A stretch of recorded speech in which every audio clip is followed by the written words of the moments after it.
Brad Marchand episode of the podcast with him coming up on 1,000 games played in the NHL on Tuesday. That should be pretty awesome.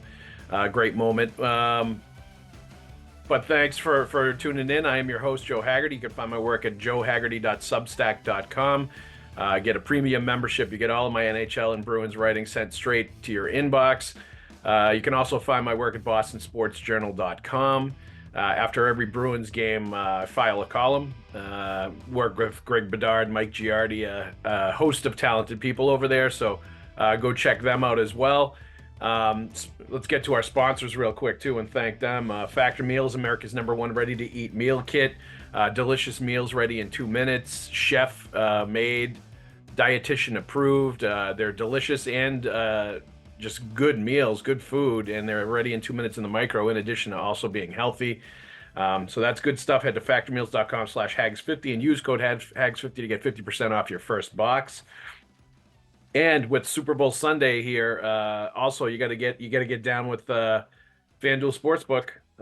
Those are our guys over there at FanDuel Sportsbook. Getting ready to watch 49ers Chiefs. Should be a good game. Should be really entertaining. Lots of star power in that one. Should be up and down the field with lots of offense. So happy Super Bowl Sunday to all who celebrate from FanDuel, America's #1 sportsbook and the exclusive wagering partner of the CLNS network.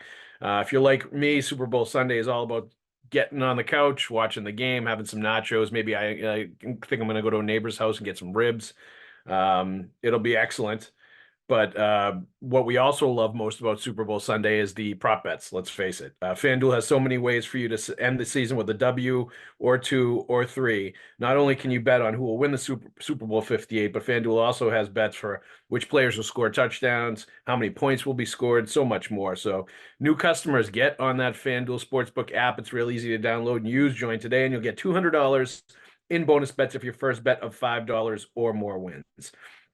Just visit fanduel.com/Boston to sign up. All right. Where do I begin? The Boston Bruins. Man, this is going to be a mailbag episode of the Pucks with Haggs podcast. I'm going to be answering your questions, but let's also talk about the elephant in the room. Lost 3-0 to the Vancouver Canucks. Lost 3-0 to the Washington Capitals on Saturday afternoon. Just dropped an absolute stink bomb. No effort, no energy, very lethargic. Nobody really ever stepped up and created a spark. They had 4 shots on net in the first period and the second period. And that was coming off a good win against Vancouver a couple days before. And then before that, a similarly ugly bad loss. 4-1 to the Calgary Flames. That was the first game back from the NHL All-Star break. And I think some of that was explained away by being the first game back from the break. They hadn't played in 9 or 10 days. There was obviously some rust, but they just did not look like themselves. And, they did that again against Washington, and it's really against the two teams, non-playoff teams that you might take for granted going into a game like that, or think it's going to be an easy win. You begin to realize at this time of year, with about 30 or so games left in the regular season, only a few months left until the playoffs, that every game is going to be hard every single night. Teams are fighting for playoff position. Teams are fighting to stay in the playoffs. Teams that are out of the playoffs, those players are fighting for jobs and fighting to stay on the team that they're on, and already worrying about next year. So they become incredibly competitive, tough games over the last few months of the season, and that's a good thing. That gets teams like the Boston Bruins ready for the playoffs. But I think the biggest takeaway I have from these losses and what's going on is just that they weren't ready for the ratcheting up of the intensity. They just don't have the urgency that some of these other teams do this late in the season, where they're already locked up for the playoffs and they're going to be totally fine. And even if they go on a 500 stretch, they're still a playoff team. They may not end up the #1 team in the Eastern Conference in the Atlantic Division, but they're going to be perfectly comfortable and be in the playoffs. So I just don't think they're going to have the same urgency that some of these other teams are going to have, and the hunger that some of these other teams are going to have. And that's good. Adversity like this, getting booed off the ice on Saturday afternoon against the Washington Capitals, Honestly, I think that becomes a good thing. I think that is something that last year's team did not experience during the regular season. And it was clear when the poop hit the fan in the playoffs against the Florida Panthers, they weren't ready for that kind of adversity. They weren't ready, for that kind of resistance, for that kind of trouble that they hadn't had all year. Um, and they weren't prepared to deal with it in the room, on the ice. The coaching staff, I don't think, was ready for that kind of adversity being thrown at them, any of them.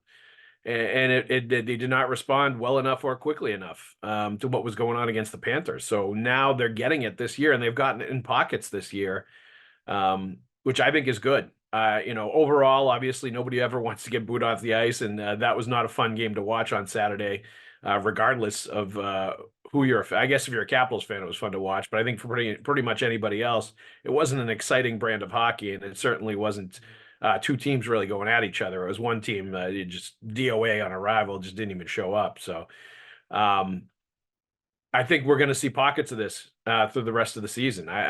When it gets to this time of year and a team is in a playoff spot, you start to see they'll win 3 or 4 in a row and they'll play really well, and then they'll lose a few in a row and they won't look well. And there's these wild swings back and forth between uninspired hockey and correcting things and looking pretty good. And I think the Bruins maybe are in that place where we're going to see them sort of waver back and forth and play close to 500. I think they're going to lose probably some more games down the stretch here if they have no shows, obviously, like they did against the Flames and the Capitals. But the thing that's too bad about it is they had a 7-game homestand coming out of the All-Star break. They're home basically for 2+ weeks, which is unheard of in the NHL during the regular season.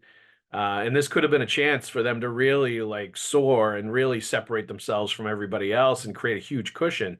And they're not going to be able to do that when they punt away games against non-playoff teams like Calgary and Washington.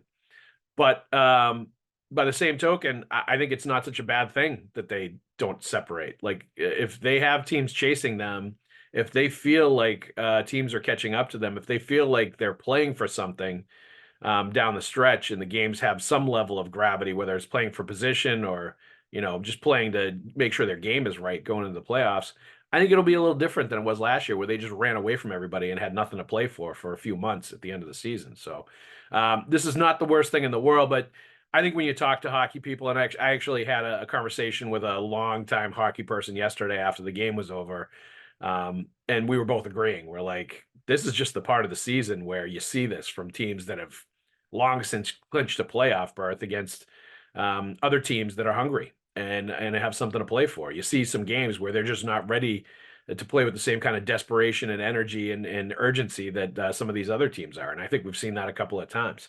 But there's some, other interesting points to be made as we get into the mailbag here. But just in general, I would not panic after a loss like the Capitals or the Flames 2 out of the last 3 games. I think Brad Marchand said it pretty well when it's, is he concerned? No, there's no concern. They're fine. They've just had a couple of losses and they move on. I think he's got it in the right perspective because he's seen this happen before.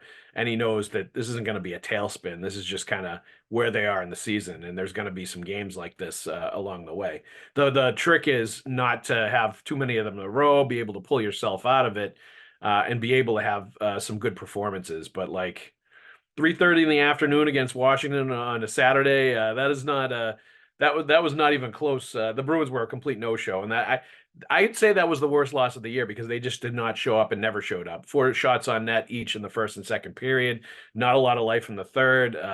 Jim Montgomery basically saying, all right, the room is yours, players, for the third period, because he'd had it with what he'd seen on the ice in the first couple of periods. That's not what we've seen typically of the Bruins, but we've seen it a couple times this year where Montgomery's felt like he had to challenge them, criticize them for their play, get on them a little bit. And it's interesting that bit of coaching is going on this year when it wasn't happening last year with that team. Happy Super Bowl to all who celebrate from FanDuel Sportsbook, America's #1 sportsbook. If you're like me, Super Bowl Sunday is all about scoring the best seat on the couch, grabbing your favorite football snacks, putting some football squares together with your friends, and placing some super bets at FanDuel Sportsbook. And I'm not even just talking about who's going to score the first touchdown. who's going to win the game, who's going to be ahead at halftime, who's going to be a special guest at the halftime show. I'm also talking about non-player prop bets. I'm talking about Taylor Swift prop bets. All the good stuff that we're going to see there that's making everybody happy. So right now, you can go to FanDuel Sportsbook, and they have so many ways for you to end the season with a W or 2 or 3. Not only can you bet on who will win Super Bowl 58, but FanDuel Sportsbook also has bets for which players will score a touchdown, how many points will be scored, and so much more, including what is Taylor Swift doing at halftime. All right, all you got to do is join today, and you'll get $200 in bonus bets if your first bet of $5 or more wins. Now is a great time to get on board with the exclusive wagering partner of CLNS Network, FanDuel Sportsbook. If you haven't done it before, the app is easy to download, and you can just get going with the bets. With the NBA and the NHL are in full swing too, but like right now we know it's about the Super Bowl for the next 2 weeks with FanDuel Sportsbook. So visit FanDuel.com/Boston to sign up. That's FanDuel.com/Boston to start getting your bets going with FanDuel Sportsbook and make every moment more with FanDuel, an official sportsbook partner of the NFL. All right, let's get into some of the emails, some of the Facebook messages. From F Calabro 428, Haggs, why does this team play down to its competition? Caps 22-20, losing 5-6 in a row, too inconsistent, very concerning. Well, they weren't. I mean, look, they haven't been that inconsistent. They wouldn't be in first place in the Atlantic Division in the Eastern Conference and be up there with Vancouver as the best record in the league if they were inconsistent. They had a bad 3-game stretch around Thanksgiving. Charlie McAvoy was playing some of the worst hockey of his season, and they gave up 17 goals in 3 games. They had a rough stretch right before Christmas where they were not scoring any goals and not creating any offense. And now they're having another rough stretch here coming out of the All-Star break, having lost 2 or 3. And I think what we've seen is, at times one way or the other, the schedule has been a factor. Things have caught up to them a little bit where they haven't had their best brand of hockey. They haven't had their best energy. They haven't had their best legs. And I think they need that. I don't think they're talented enough to just blow teams off the ice like they were last year. So when the schedule kind of is a mitigating factor and kind of evens the playing field against other teams a little bit, and other teams are now putting the same level of effort and energy into it that the Bruins have been doing all season, you're going to see games like you saw in the last couple. And, if they were to play every 2 out of 3 games like this for a month, especially against inferior competition, I would start to be concerned. But right now, I'm going to look at it as face value, and I'm going to say they took Calgary lightly and Washington lightly coming out of the break. They kind of thought they were going to be able to throw the pucks out there and have their way with this 7-game homestand coming out of the break. And I think they were met with the sudden reality that teams are playing harder now.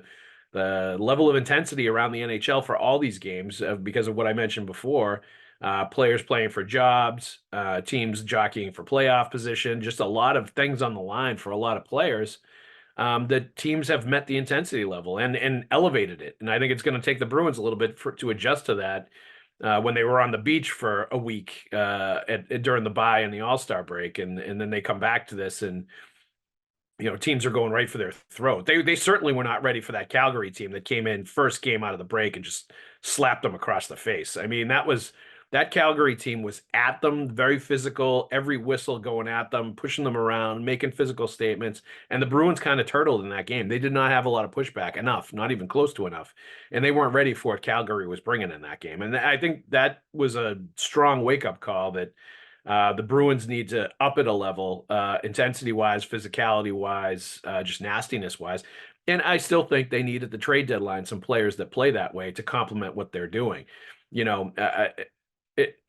I think they should do something similar to what they did last year when they brought in heavy players from Washington and Orlov and Hathaway. I think they need a heavy defenseman and a heavy forward, preferably a guy that plays center that can win faceoffs too for their bottom 6. So you bring in those 2 players, and I think they've added to what they have and sort of this raised level of intensity the Bruins need to have. And I think they might be in a better place be better prepared for the playoffs. But I think this should be a wake-up call that the Bruins need to add a little more physicality and intensity to their and heaviness to their roster.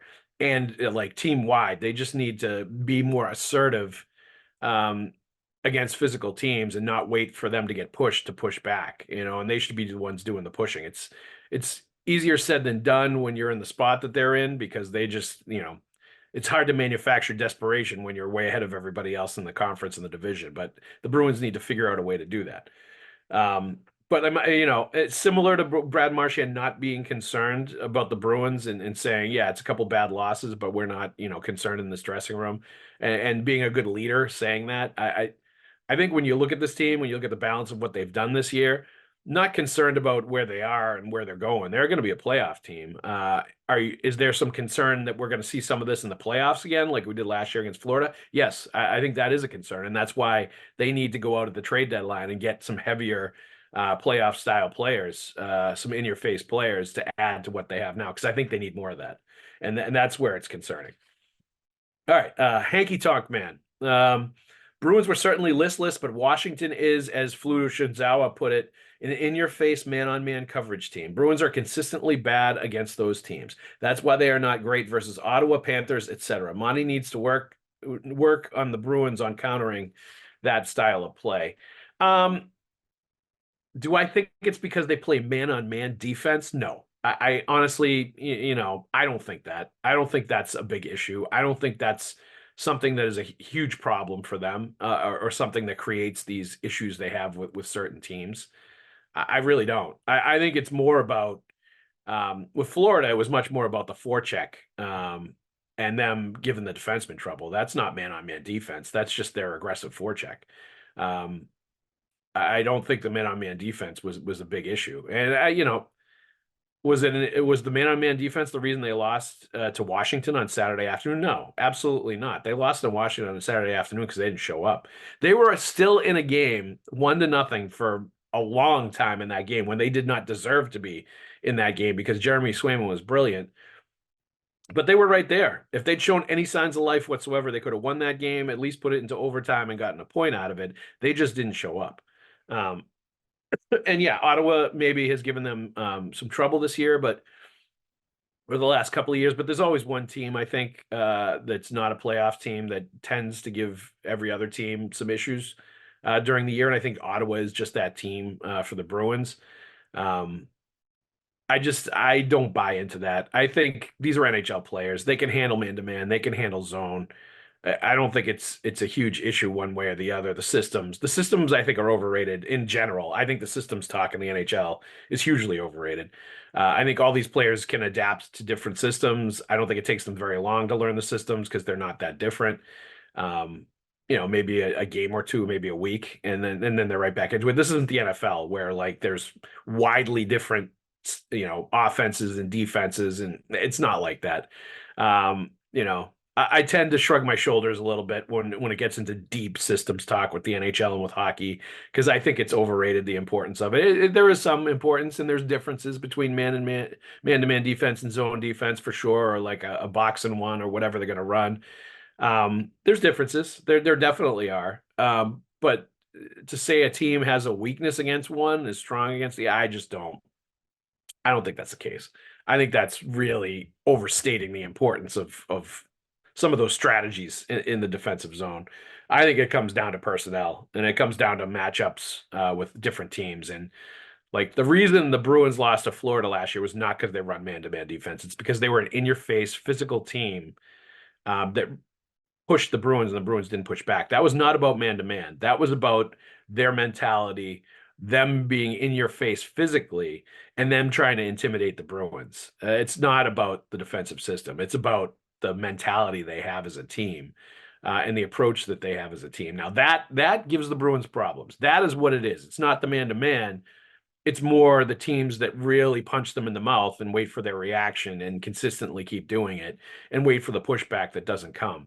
And Florida did that. I think Calgary did that first game out of the break. That was classic bad game against a team that just started punching you in the mouth after every whistle and was waiting for you to respond, and the Bruins just never did it. It's like they were still on the beach, and they didn't feel like getting into a fight. They just weren't going to be up to the task, and didn't want the trouble, didn't want the smoke, as the Street Profits would say, in that game against Calgary. And I think there's just too much of that when the Bruins play teams like that, and I think that is the issue, and that's the big problem.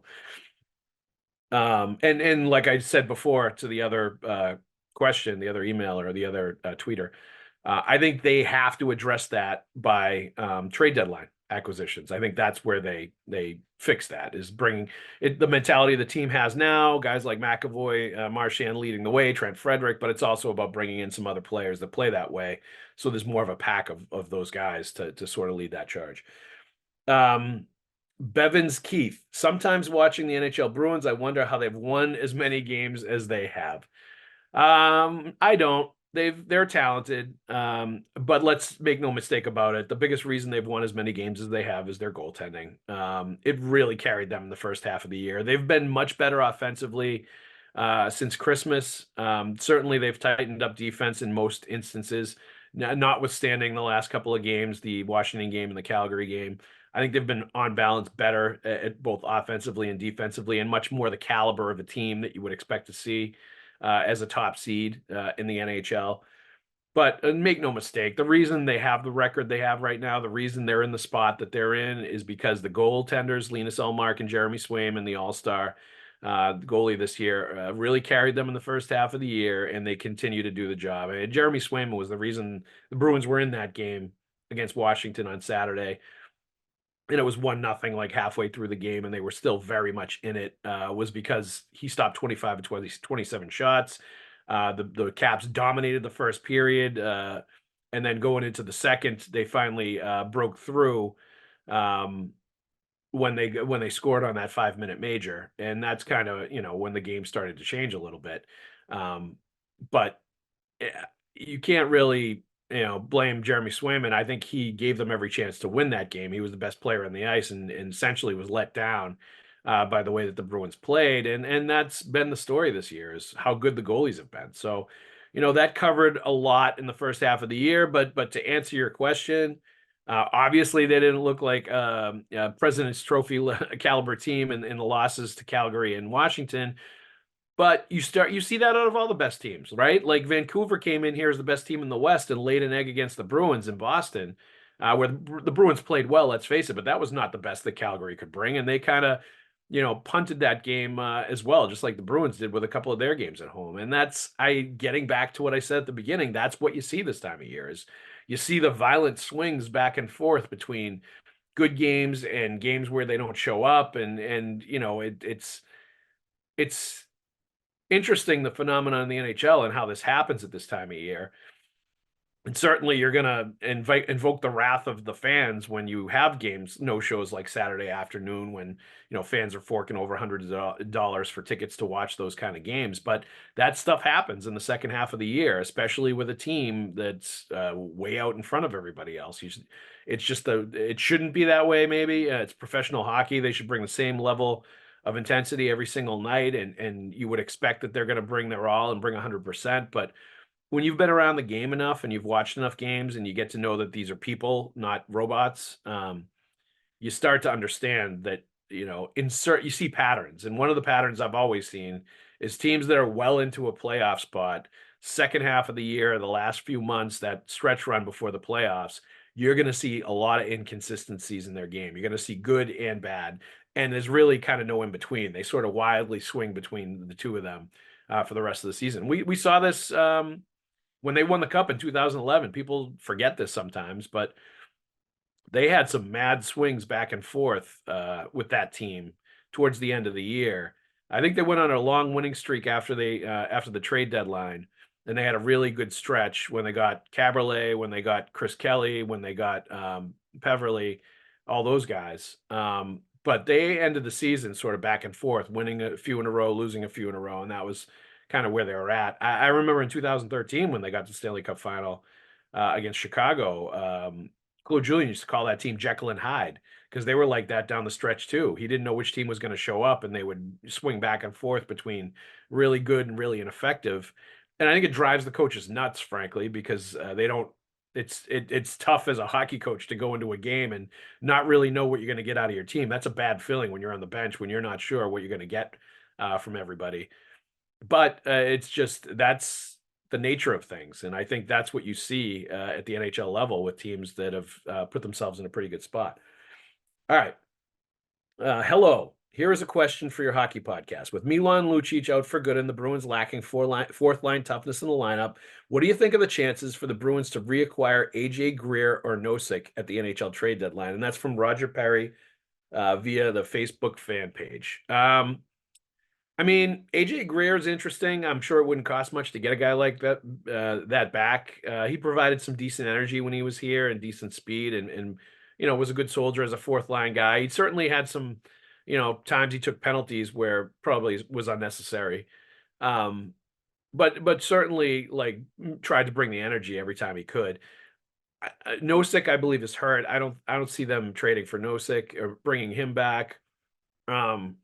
One interesting name, and I can't remember if it was Connor Ryan or Mick or who mentioned this on the podcast last week. I think it was Brandon Duhaime from Minnesota Wild. That's the kind of player I think the Bruins could use. Somebody that starts trouble, somebody that's physical, somebody that's in your face, somebody that's going to push you around after the whistle, somebody that's going to, constantly be dragging you into the fight in a game like Saturday, whether you want to or not. That's the kind of player, especially with a team like Minnesota, that you would expect is going to be selling off some of those players. That's the kind of player maybe you go out and get. Somebody had mentioned to me Marcus Foligno. That would be another interesting one. I don't know that Minnesota is going to be moving a player like that. I think he's a leader there and he's a very important piece. But that's another guy that plays a hugely physical brand of hockey, big, strong, tough, brings a lot of attitude, would protect his teammates, would make everybody around him a little more courageous. Maybe it's easy for him to come here because Nick played here and his brother and liked it here and kind of knows the lay of the land and knows it's a good situation here. So maybe he spoke well of it to Marcus. But I think, those kind of players, somebody like that, or Pat Maroon is another one that you've heard a lot. And I think he brings sort of a swagger, obviously, from winning the cups and from being a big, strong, physical player. And he's actually popped in a few goals this year, too. I think those kind of players are what the Bruins should be looking at, will be looking at. They need an established veteran guy that plays bottom six, that plays physical, that's going to bring an attitude to that fourth line. And is going to do, frankly, what they thought Milan Lucic was going to do this year. And they'd planned for him to do. And the fact that they haven't had him has hurt the Bruins and has hurt their fourth line and has caused them to go with, younger guys on the fourth line that don't have as established ideas, energy players in the NHL, and have been good at times, but have not given the Bruins enough minutes, enough impact, enough anything when they've been playing in those roles. I still like Lauko. I think if you put Lauko and maybe Johnny Beecher comes up again at some point, or Boquist, I think he's played well too. You can't take it away from him. But you find an established winger to play with those two, I think you're looking at a very good fourth line and a very effective fourth line. Oscar Steen maybe is more cut out for a 13th forward type spot where he comes in, occasionally brings energy. But he's been given a while now, a half season, to really show he could be an impactful fourth liner. And he's been okay at times, but just not enough of an impact to take away, I think, the need to get a player like that at the trade deadline. So I'm not looking at Nosek or Greer. Maybe if they want a face-off guy, which they could clearly use too, they go out and get a Nosek type player to win face-offs as a fourth line center. But I think they'd be much better off getting a physical, in your face kind of a-hole kind of player that's going to bring some of that out in the rest of the Bruins and bring that attitude come playoff time, where they're the aggressors and not the reactors, as they've been a lot in those situations when things get nasty. All right. Mac the Fan 02. Joe, I enjoy your podcast. Would be interested in hearing from you and your guests where Bergeron rank among all-time line mates. Figure Gretzky, Curry, Trottier, Bossy, and Lemieux Yager are ahead in cups and points. Did Kane play regularly with Taves? Thanks. I'm going to save this one. We're going to go back to this, and I'm going to have this as a tweet of the week with Mick and maybe somebody else, because I think this is a great question. But I just wanted to say that watching Bergeron and Marchand do their thing for a decade plus, um, or a decade, no, decade plus, like 15 years, 16 years. Um, no, what am I saying? No, decade. Yes, decade plus. I was right the first time. Why am I even listening to myself? Watching them for as long as I did was a privilege. Great teammates, great influence on each other, complemented each other, different people, but different people that brought like really good qualities out of the other one, which is what all great friendships are about. The chemistry that they played with, the way that they played, um, the way they played when Pastrnak was with them as well, and it was a perfection line. The best duo, no question about it, in Bruins history, and that puts them up there with these other duos. Now, yes, they only won one cup, so maybe when you look at some of the other ones like Gretzky, Yari Curry, and Lemieux Yager and Trottier Bossy, they're going to be a little bit behind them historically, and that's okay because we're talking about all like Hall of Fame players here. But they're up there with those, combos, and I think they were together longer than some of those other ones. So, I think you've got to give them their credit, and you've got to say two things. They were the greatest center wing combo, two-man line combo, duo in Boston Bruins history. Like, I think no question about it. Best duo in Bruins history as far as forwards go, in the 100-year centennial history of the Bruins. And I think that deserves all kinds of chatter and discussion in this centennial season for the Boston Bruins. And that puts them in the discussion of best all-time duo. I do not think that they were number one best all-time duo in NHL history. In my lifetime, I'd probably give that to Gretzky and Yari Curry, although you know the other ones are great too. But in my lifetime, I would probably put them number one. But they're in the conversation, and just to be in that conversation is pretty amazing. So, thank you for that question. I am going to save that and ask that one again, Mac the Fano too, because I think that was outstanding. All right, last one. How can the Bruins be so unbelievably bad, stupid bad one night, play lights out 2 days later, and then be back to incredibly bad again 2 days later? That's why I don't trust them. Definitely not an elite team. One goalie injury from disaster from Beanie Albert. Um, I I think like as I mentioned a few times before, I think it's the time of year, and I think every team. Look, Vancouver Canucks were outstanding against Carolina coming out of the All-Star break. And then we're not good. And I think even the Bruins knew it. We're not good in that game on Thursday night in Boston when it was hyped as the, potential Stanley Cup final matchup, all that stuff. It just never materialized because Vancouver really didn't show up like they should have. Um, so this is the time of year when that happens. I think every team has inconsistency and looks good and bad at this time of year. So I'm not going I would judge more on them getting pushed around against Calgary, a game like that, as why I think they might have problems in the playoffs and why they may not be an elite team and they may have some weaknesses that are really going to kill them come playoff time and be their mortal weakness come playoff time, their kryptonite, so to speak. Um, One goalie injury away from disaster? No, I don't think so. I mean, they have two great goalies, so but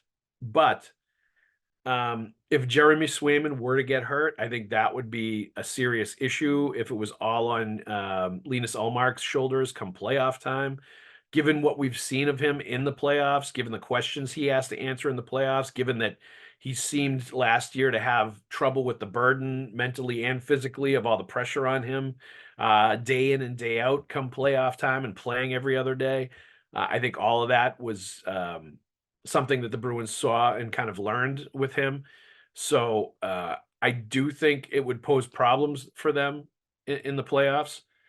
But I think to say they're one goalie injury away from disaster, it's not going to be disastrous if Linus Ullmark is the goalie. I think it will end up being a shorter playoff run potentially. But I'm one of those people that wants to see Jeremy Swayman start game one of the playoffs, wants to see him get a run, wants to see what he can do. So you don't want that to happen, and you kind of obviously, I think a lot of people would get nervous on Causeway Street if Swayman did get injured prior to the playoffs. But to say that they're one goal injury away from disaster, or like turning into a a basement dwelling team, or going on a long, it's not true. Like Lean Mark won the Vezina Trophy last year. Um, Disaster is in too strong a word. Would they become a team that's another first round playoff exit if they had a goalie injury with Swim? Yeah, potentially, maybe. But I've long held the belief that this Bruins team has some weaknesses, is a very good team, but still is a team in transition, still is a team that is going from the old guard that retired last year in the last few years, the Zdeno Chara, David Krejci, Patrice Bergeron, that era, to the new era, Charlie McAvoy, David Pastrnak, Brad Marchand being the captain, Charlie Coyle, Brandon Carlo, the goalies, all Mark Swayman, all those guys, Hampus Lindholm. I think that's what we're seeing now is the transition to that new group with younger players, sort of introducing them to the expectations and sort of pivoting and rebuilding on the fly, reloading. And I just think this is a transition year, and I don't see them as a Stanley Cup winner unless Swayman really gets hot. If Swayman turns into like this dynamic, game-changing force, and he plays the way he is now in the playoffs, and he really gets hot, maybe that changes the perspective a little bit. And obviously, anything can happen once you get past the first round. If you have a hot goalie, like all that comes into play, and the East is wide open, like all that stuff. But if I like really pull back and I evaluate this Bruins team and I look at what's going on, I just think that they may win a round or two. This is not a Stanley Cup caliber team, unless they really add at the deadline, which I don't think they're going to be able to do. And this is going to be more about getting some of the younger players playoff experience, sort of like completing the transition of going from one sort of like era to the other. And it's kind of a bridge year to competing for another, 5 to 10 years with the group that they have. And that may be the way we look at it at the end of the day. I think maybe expectations have changed a little bit, obviously, with the way the Bruins have played and what they've done. But I'm not going to heap all that kind of pressure on them to say like disaster is coming or they're an elite team. I still temper my expectations. I'm not sure this is an elite team. I don't think they're one player injury away from disaster, unless that injury is Charlie McAvoy. That could be disastrous if he got hurt. But I don't think one goalie injury would all of a sudden it become disaster. 2 goalie injuries, yeah, maybe. But I think you could say that about any team in the NHL. So, Beanie Albert, thank you very much for the question on Twitter. As always, thank you very much for the Twitter questions in the Pucks with Haggs mailbag. Let's thank our sponsors again one more time. FanDuel Sportsbook, Super Bowl Sunday. If you're celebrating with FanDuel, sit down on your couch, get some nachos, watch the game. Chiefs 49ers going to be really entertaining. Then get into FanDuel with so many ways for you to end the season with a W or 2 or 3. Not only can you bet on who will win the Super Bowl 58, but FanDuel also has bets for which players will score touchdowns, how many points will be scored, so much more. Get on it with the exclusive wagering partner of the CLNS network. New customers join today, and you'll get $200 in bonus bets if your first bet of $5 or more wins. Just visit FanDuel.com/Boston and sign up. And let's also thank Factor Meals, America's #1 ready-to-eat meal kit. Delicious meals ready in 2 minutes. Just pop them in the microwave, leave the plastic on to let them heat up, and use some of that steam in the micro to get it going. And then head to factormeals.com/Haggs50 and use code Haggs50 to get 50% off your first box. All right. Thanks for listening to the Pucks with Haggs podcast mailbag edition. Thanks everybody for sending the questions. We'll be back with guests next week. Thanks for listening. We'll see you at the rink.